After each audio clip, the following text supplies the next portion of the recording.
The Lion and the Mouse.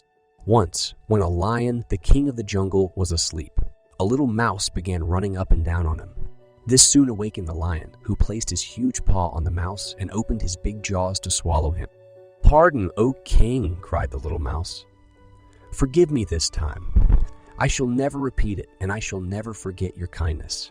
And who knows, I may be able to do you a good turn one of these days." The lion was so tickled by the idea of the mouse being able to help him that he lifted his paw and let him go.